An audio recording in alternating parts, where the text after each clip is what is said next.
¿cómo están? Mi nombre es Iván Villalobos y les doy la bienvenida al segundo episodio del podcast Canto Saguaro. En esta ocasión hablaremos sobre unas plantas muy hermosas y populares que nos dan identidad a los mexicanos. Por supuesto, hablo de las cactáceas. Si estás escuchando esto en YouTube, también por favor escúchalo en Spotify y por favor comparte. Te lo agradecería infinitamente. Yo estoy sumamente orgulloso de haber nacido en este país tan megadiverso, tan hermoso, multicultural, aunque la corrupción nos está destruyendo y sobre todo a la biodiversidad. Pero antes de hablar de cosas tristes, vamos a hablar sobre la gran diversidad de cactus que tenemos en México y su historia natural. Seguramente cuando hablamos de cactus, nos viene a la mente un paisaje desértico, una zona con muy poca lluvia y calurosa, y para ser sincero no estamos muy alejados de la realidad. Son plantas que se han adaptado a sitios áridos, y son tan impresionantes estas plantas que cuando se realizó la conquista de América y fueron llevadas a Europa, causaron una gran admiración.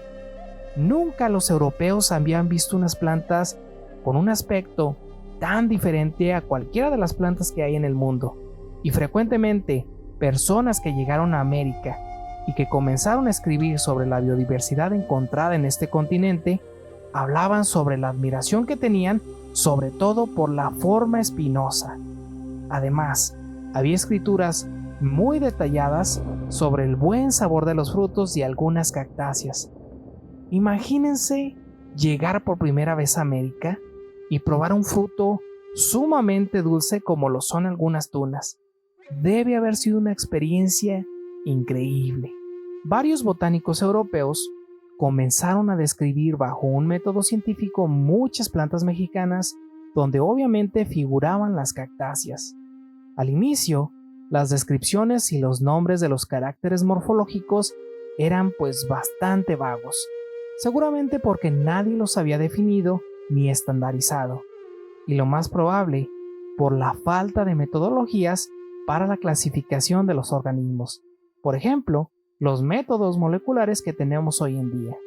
Con esa falta de información, las plantas frecuentemente eran agrupadas en otras familias con las que no tenían mucho parentesco, y además no existía un método de clasificación estandarizado y mundialmente reconocido como el elaborado por Carl Nilsson Linnaeus o Carlos Linneo para los compas, quien muchas personas nominan como el padre de la sistemática, debido a que en sus escritos describe un proceso para realizar la taxonomía, o sea, es la persona que le puso nombre y apellido a los organismos vivos con base en una nomenclatura binomial, del que están compuestos los nombres científicos. Los nombres científicos están conformados de un epíteto genérico, que es el género, y un epíteto específico, que es la especie. Por ejemplo, si hablamos de las biznagas del género Pherocactus, son varios organismos que comparten características ya sea genéticas y morfológicas generales, como la forma globosa o las costillas. Pero además, dentro de este grupo al que llamamos Pherocactus, los organismos presentan características más específicas, o sea, individualmente, como lo es la diferencia entre la forma y la coloración entre las espinas de Pherocactus hystrix o biznaga de acitrón, que son espinas rectas, amarillas, delgadas, y en Pherocactus latispinus o biznaga ganchuda son espinas con forma enganchada y mucho más anchas.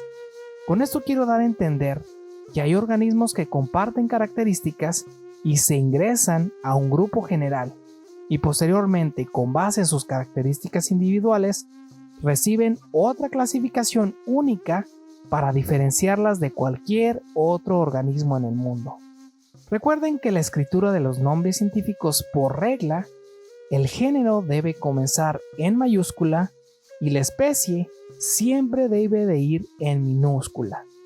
Regresando a Linneo, en 1753 publicó la obra enorme llamada Species Plantarum, 2 volúmenes donde se compiló la información de las plantas mundialmente conocidas hasta el momento, en donde por primera vez se colocaron a las cactáceas en un grupo al que llamó cactos, debido a que ya habían sido llevados algunos ejemplares a Europa y además varios coleccionistas de plantas de esa época llevaron una gran diversidad con las que se formaron grandes jardines botánicos, tanto públicos como privados. Posteriormente, de esta manera, durante muchos años, cientos de investigadores y colectores estuvieron llevando a Europa cientos de especies americanas y clasificándolas.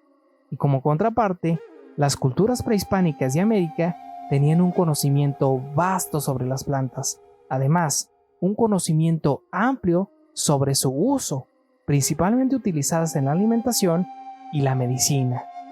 Hay representaciones prehispánicas sobre la importancia de las plantas y la conexión directa con el desarrollo de sus culturas. Excavaciones arqueológicas en México han demostrado que nuestros antepasados desarrollaron varios métodos de preparación de las plantas y aparte concebían una fuerza espiritual. Y las cactáceas eran tan importantes que la fundación de Tenochtitlan se basó en la leyenda de que Huitzilopochtli ordenó que la población mexica se estableciera donde estuviera un águila sobre un nopal devorando una serpiente de cascabel que hasta el momento sigue siendo nuestro símbolo nacional. La palabra Tenochtitlan tiene varias interpretaciones. Posiblemente se pudiera traducir como lugar de la tuna de piedra o lugar donde abundan las tunas, aunque sigue habiendo discusión sobre esto.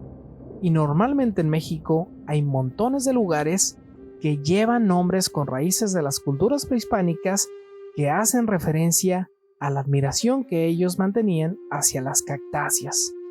Frecuentemente sus códices hacían alusión al uso, a la espiritualidad y al regalo de los dioses, porque eran plantas que consideraban que daban vida y equilibrio. Actualmente hay culturas mexicanas como los tarahumaras, coras y huicholes, por mencionar algunos, que utilizan el peyote, huicuri o jicuri en ceremonias espirituales y religiosas.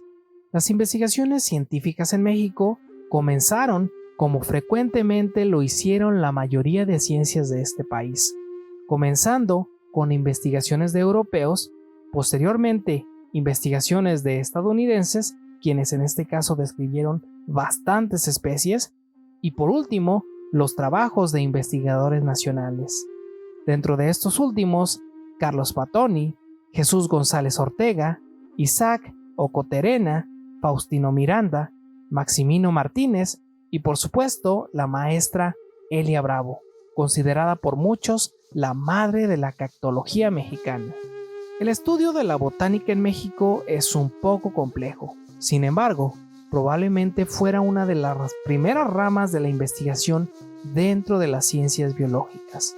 Al parecer todo comienza en la Escuela Nacional de Altos Estudios cuando Justo Sierra planteó reunir las escuelas de jurisprudencia, ingeniería, medicina y preparatoria en una universidad nacional en 1881.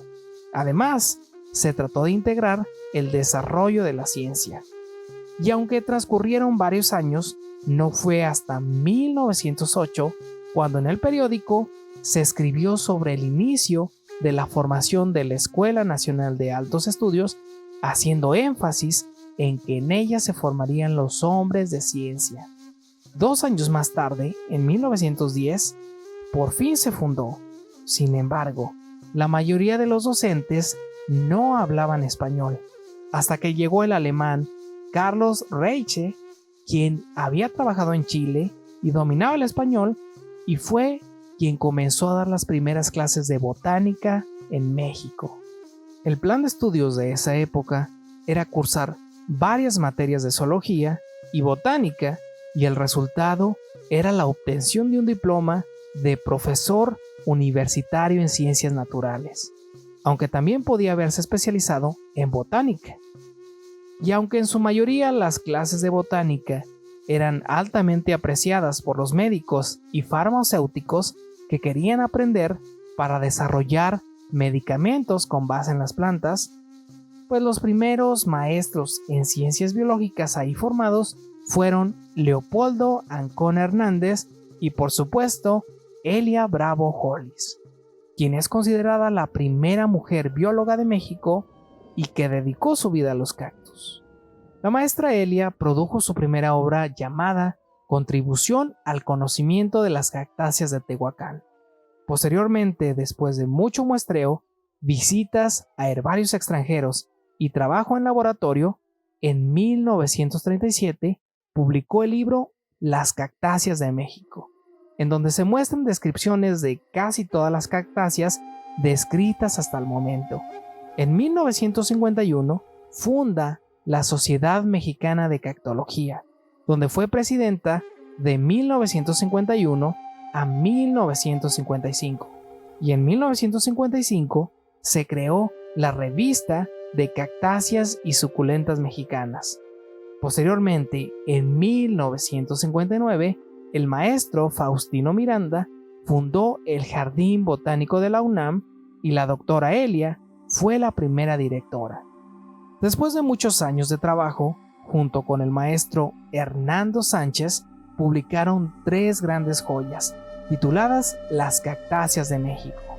El primer volumen, publicado en 1978, y el segundo y tercer volumen, publicados en 1991. Se han descrito varias especies dedicadas a la maestra Elia, como los nopales Opuntia elia y Opuntia bravonus, por mencionar algunos. También el Jardín Botánico de la Reserva de Tehuacán-Cuicatlán lleva por nombre Elia Bravo. Con todos esos trabajos, tanto de investigadores nacionales como extranjeros, han enlistado alrededor de 900 especies, lo que representa más del 50% de todas las especies de cactáceas mundialmente conocidas. Además, aproximadamente el 85% de las cactáceas que se distribuyen en México son endémicas. Eso quiere decir que casi todas las cactáceas que se distribuyen en el territorio mexicano no se comparten con ningún otro país. Existen cactáceas en todos los estados de México sin excepción, pero la riqueza máxima se encuentra en los estados áridos o semiáridos de México. Se dice que el 70% de las cactáceas mexicanas están asociadas a este clima, aunque hay cactus en casi todos los tipos de vegetación, incluyendo selvas húmedas. Mencioné que México tiene casi todas las especies de cactáceas a nivel mundial, y es tan rico en estas plantas que incluso tiene varios géneros endémicos, por ejemplo, Ariocarpus, Astrophytum, Cephalocereus, Coryphantha, Echinocactus, Ferocactus, Lophophora y Stenocactus, por mencionar algunos. Otros géneros como Mammillaria y Opuntia se comparten con otros países, pero el mayor número de especies está en México. Las cactáceas son plantas dicotiledóneas, o sea que presentan 2 cotiledones. Un cotiledón es una estructura que en la semilla almacena nutrientes, los cuales serán usados durante la germinación y con esto se desarrollarán las primeras hojas de las plantas. ¿Han notado que cuando está emergiendo una planta del sustrato, primero salen 2 hojitas?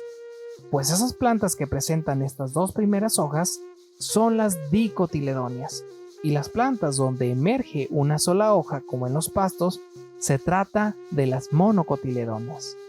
Dentro de su morfología externa, podemos decir que las cactáceas son plantas extremadamente diversas con unas formas muy diferentes, aunque generalmente son especies en las que su tallo ha adquirido evolutivamente características morfológicas y fisiológicas que le permiten almacenar y conservar el agua, lo que se conoce como suculencia. Además, estas plantas presentan una superficie transpiratoria reducida, adaptada para expedir poca agua. También presentan una cutícula bastante engrosada, es decir, la capa más externa que vemos en los cactus es muy gruesa para evitar la desecación. El componente químico más abundante en estas plantas es el agua. Aunque varía la cantidad en ellas, dependiendo de varios factores como la disponibilidad de agua y dependiendo la especie. La mayoría de las especies presentan un lento crecimiento y algunas de ellas alcanzan la madurez hasta los 30 años o más. En el caso de la absorción de agua, presentan frecuentemente raíces grandes y densas para aumentar el área de absorción. Las hojas típicas en estas plantas están ausentes o se presentan vestigialmente, aunque como en todo hay excepción, existen algunos géneros primitivos con hojas, como Peresquiopsis o Pereschia. Esta última regularmente se conoce como uña de gato. De hecho, yo la tuve varios años en mi jardín y nunca me pasó por la mente de que fuera una cactácea. Otra característica que presentan las cactáceas son las areolas, un tejido característico de las cactáceas que forman las espinas, hojas muy reducidas, cerdas y pelos, como en el caso de las cactáceas que generalmente llaman viejitos.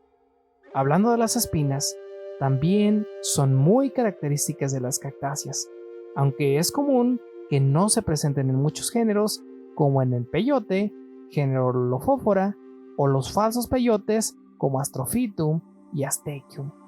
Las espinas se han clasificado en defensivas o gruesas, las suaves y las glandulares. Hablando del tamaño de las cactáceas, algunas van desde unos pocos centímetros hasta algunas que llegan a medir hasta 20 metros de altura según la literatura.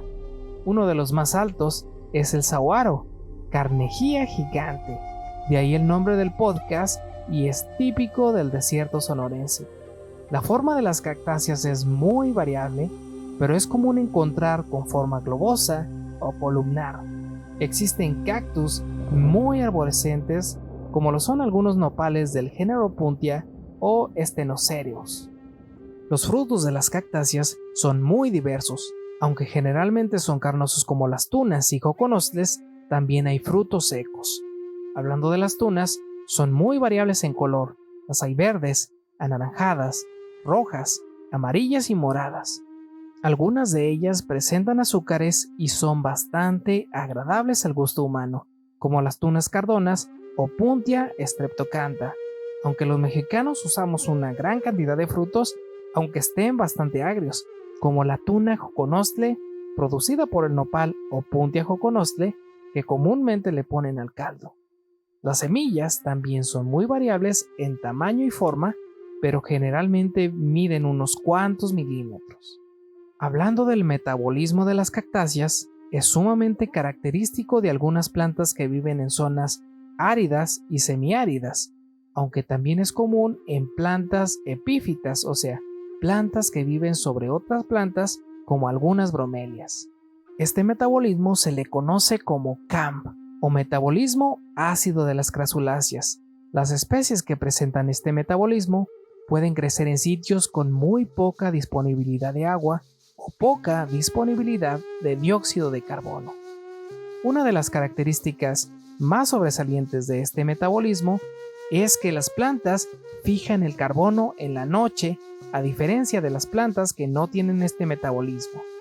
Los usos que le damos los humanos a las cactáceas son muchísimos. Por ejemplo, el uso en la alimentación, medicinal, utilizados en actividades espirituales y religiosas, la construcción, elaboración de artículos y como ornamental. En el uso para la construcción, algunos cactus llamados órganos como los paquicerios se usan para la fabricación de cercas vivas. En lo que concierne a la alimentación, podemos decir que los cactus del género Puntia son muy populares en la gastronomía mexicana. ¿Ha notado que los nombramos con cariño nopalitos?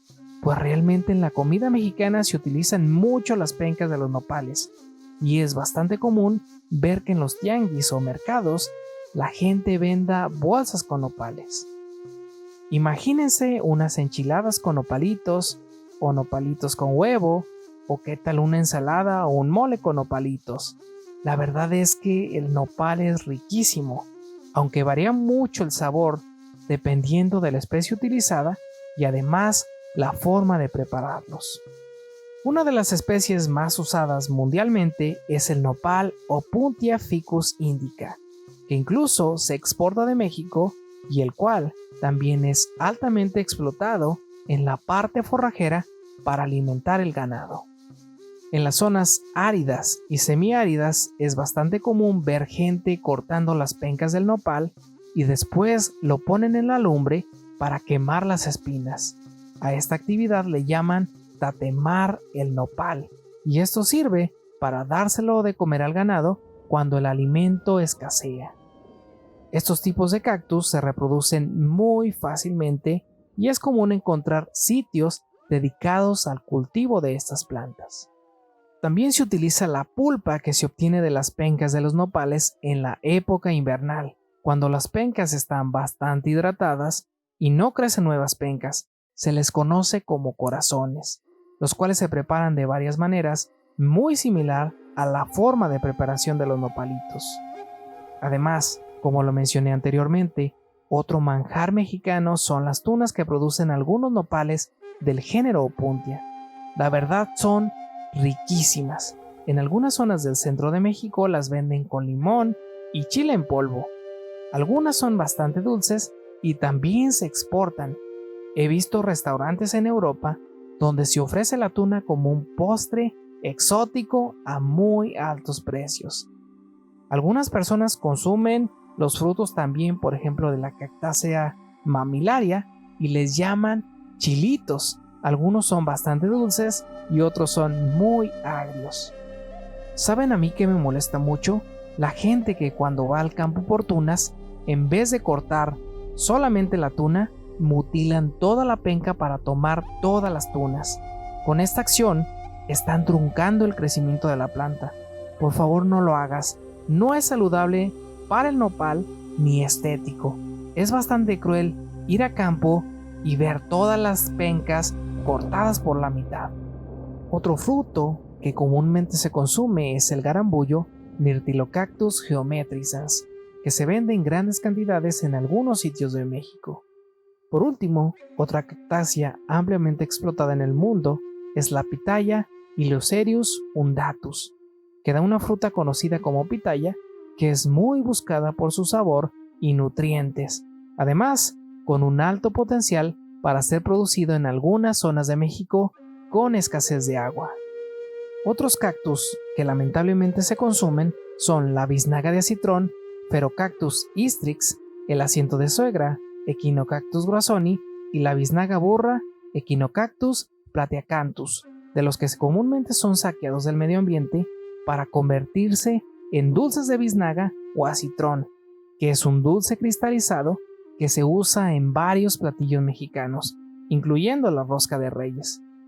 Estas especies están amenazadas o en peligro de extinción y no deben ser saqueadas ni consumidas. En la parte medicinal se dice que desde tiempos prehispánicos los humanos en América utilizaban las cactáceas para tratar algunas enfermedades, aunque actualmente hay demasiados productos como las cápsulas de nopal que se venden como medicinales y realmente desconozco si hay estudios científicos que demuestren la eficiencia. Sin embargo, si te alimentas de alimentos que no estén procesados, sin tantos carbohidratos ni grasas, en teoría deberías tener una mejor salud.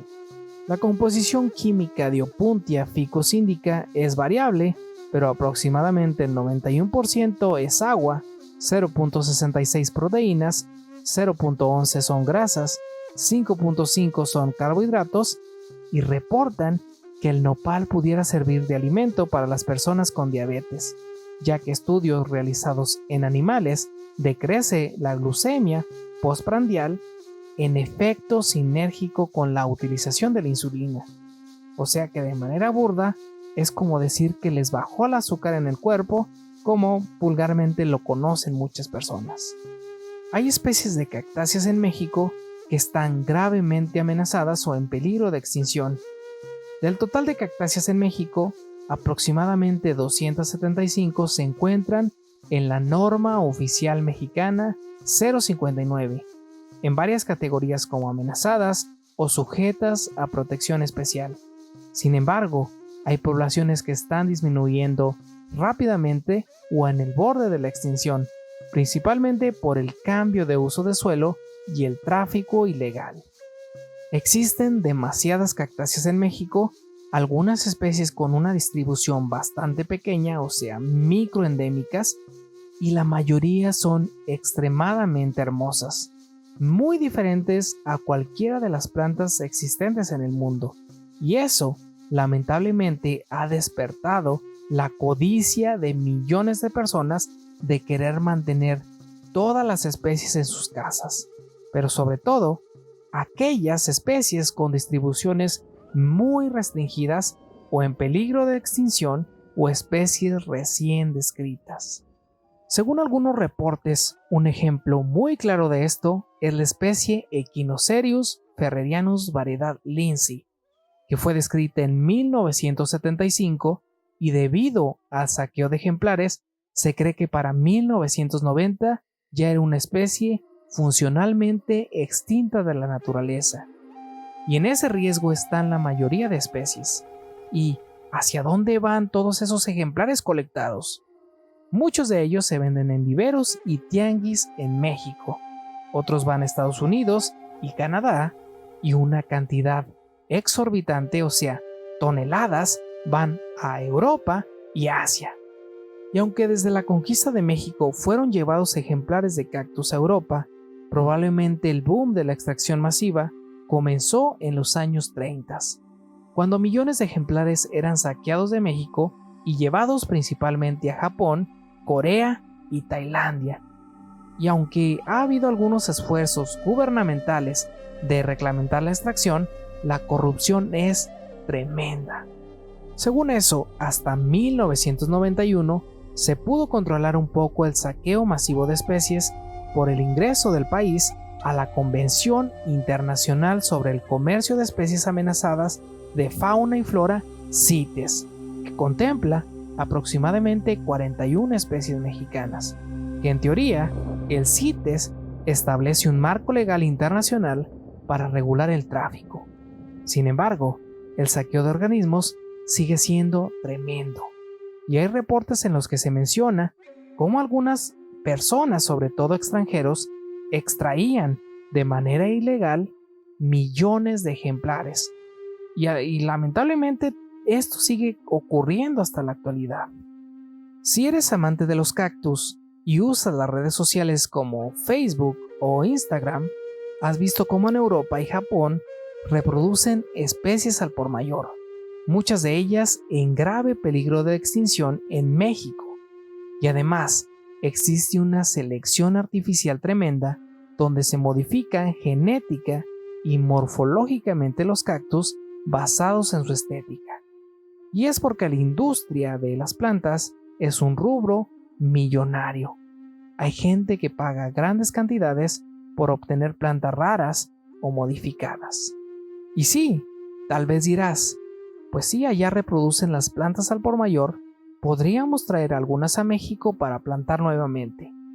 Pero lamentablemente esas plantas están seleccionadas, como lo mencioné, únicamente por su estética, y muchas especies tienen muy poca variabilidad genética, por lo que en algunos casos de una sola planta se obtienen demasiadas nuevas plantas, y muchas de ellas literalmente es una sola planta únicamente clonada. Seguramente muchas de ellas no serían funcionales bajo las condiciones ambientales en las que se desarrollan evolutivamente hablando. Además, se reproducen muchos híbridos que nunca hubieran ocurrido en estado natural, aunque muchas plantas sí hibridizan en la naturaleza. ¿Y saben qué es lo grave aquí? Que la mayoría de las personas no sabe que cada año se van toneladas de plantas de nuestros ecosistemas, y ¿saben qué es lo peor? Que muchas veces hay gente que conoce de todo esto y les vale completamente. Muchas de nuestras autoridades están conscientes de estos problemas ambientales, pero venden la biodiversidad, su futuro y además el futuro de sus hijos por unos cuantos pesos. Imagina que te están saqueando tu país desmedidamente y tú ni en cuenta. ¿Qué le vamos a heredar a las siguientes generaciones? ¿Acaso un país completamente destruido donde la biodiversidad se conocerá solamente por fotografías, con reportes o en las casas de los extranjeros? De nosotros depende detener todo este tráfico. ¿Y cómo lo podemos hacer? Pues apoyando a los productores nacionales que están tratando de reproducir legalmente las especies mexicanas y no consumir las especies saqueadas. Es facilísimo darse cuenta de las especies que son extraídas del medio ambiente. Están maltratadas, son ejemplares grandes, muchas veces los vendedores no conocen ni la especie de la que se trata, o son especies que no es legal su reproducción ni venta por ningún motivo. Hace falta demasiado trabajo para reproducir legalmente y bajo una normatividad las especies mexicanas. Y hasta cierto punto creo que es difícil, porque es un proceso bastante laborioso y si apenas vas comenzando a hacer las cosas correctamente, te encuentras con unos documentos con una terminología que no es tan fácil de entender.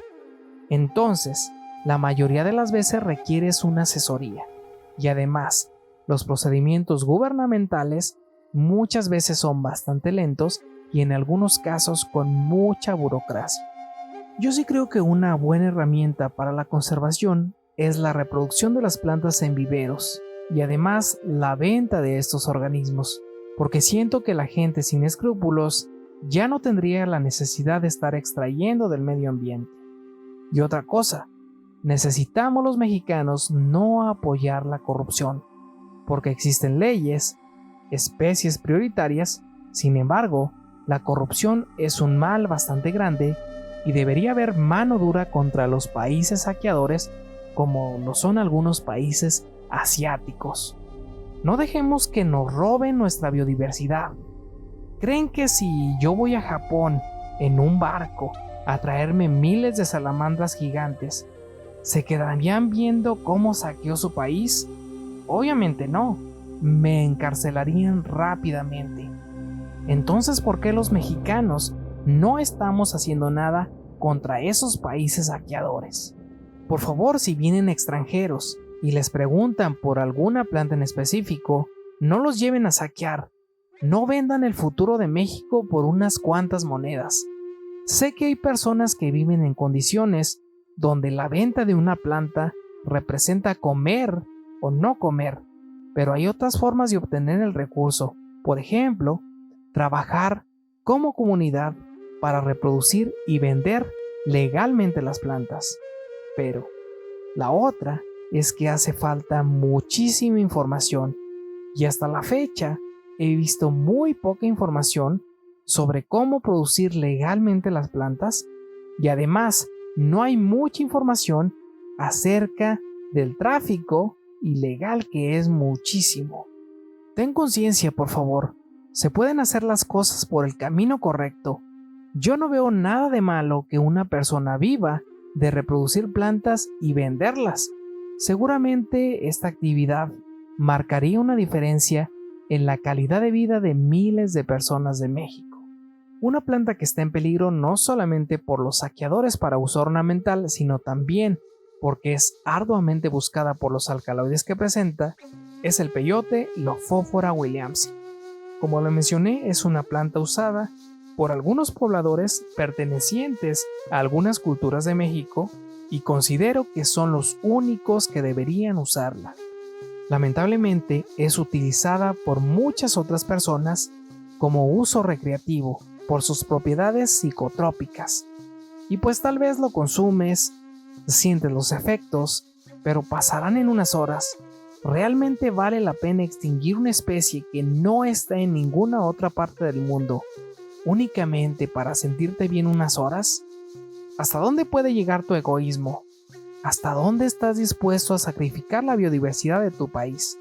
Es muy lamentable. He escuchado a gente que dice que el peyote es un regalo de la naturaleza y que debería ser usada, y echan mucho rollo mareador, y tal vez por una parte tengan razón. El problema es que son millones de personas las que requieren usarlo y obviamente eso está condenando a esas especies a desaparecer del medio ambiente. Mejor no lo uses, hazlo por tu país y por tu biodiversidad, y deja el uso de esta planta exclusivamente a las culturas mexicanas que realmente representa algo muy valioso para ellos. Déjalo ir.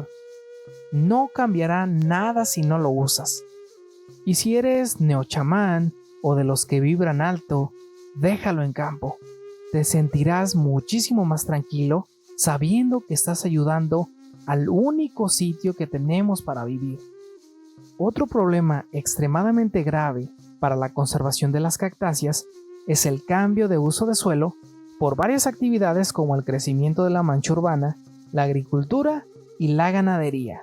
En este último, algunas especies como las cabras, las vacas o los asnos o burros que los mantienen con el libre pastoreo, muchas veces hacen demasiado daño a las plantas.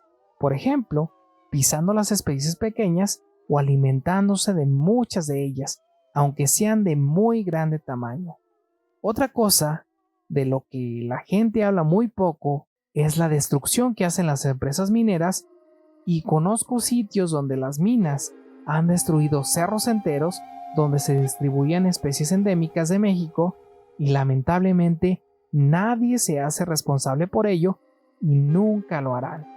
Frecuentemente hay confusión cuando la gente adquiere ejemplares, o muchas veces hay gente que vende las plantas y no conocen la diferencia entre las plantas que generalmente llaman suculentas. La verdad es que en la botánica, la suculencia se refiere a las plantas que tienen la capacidad para conservar agua, y frecuentemente se toma a los cactus como algo distinto a las suculentas, pero no es así.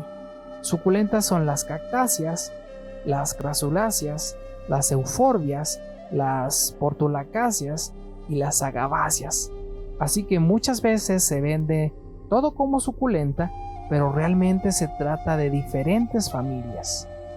También es común decirle a los cactus, por ejemplo a las euforbias africanas o a los lithops de la familia Aizoaceae, que debido a las condiciones ambientales desérticas en las que se desarrollan en África, tienen mucha similitud morfológica a las cactáceas, pero nada que ver unas con las otras.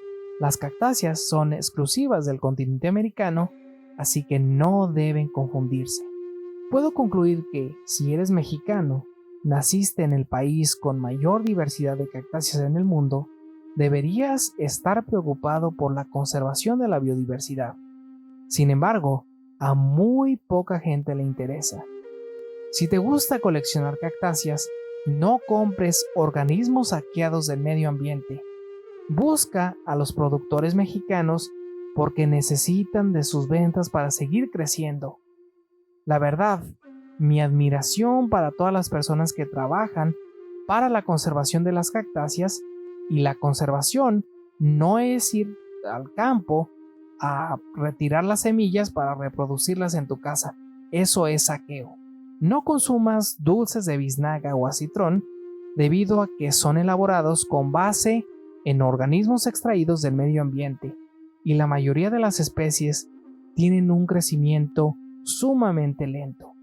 Evita consumir los productos que sean elaborados con este tipo de plantas. Consume local.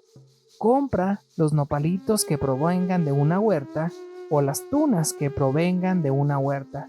Sería bueno para la economía de esas personas que las están reproduciendo. Si te gusta experimentar con psicotrópicos, procura no hacerlo con el peyote. No porque no funcione, sino porque está en peligro de extinción y es una parte muy importante de la biodiversidad de México. Y saben otra cosa, es bien común que los estudiantes de biología extraigamos las plantas de la naturaleza por la única razón de que estudiamos biología, pero en realidad es que no tenemos por qué hacerlo. Incluso yo lo he hecho, pero lo mejor es darse cuenta a tiempo y no seguir haciéndolo. Por último, justifico la extracción de ejemplares para los herbarios porque son una herramienta importante para la conservación, aunque esto solamente debe hacerse con un permiso de colecta expedido por las autoridades correspondientes. Sin más por el momento, nos vemos en el siguiente episodio y gracias por quedarte hasta el final. Cuídense.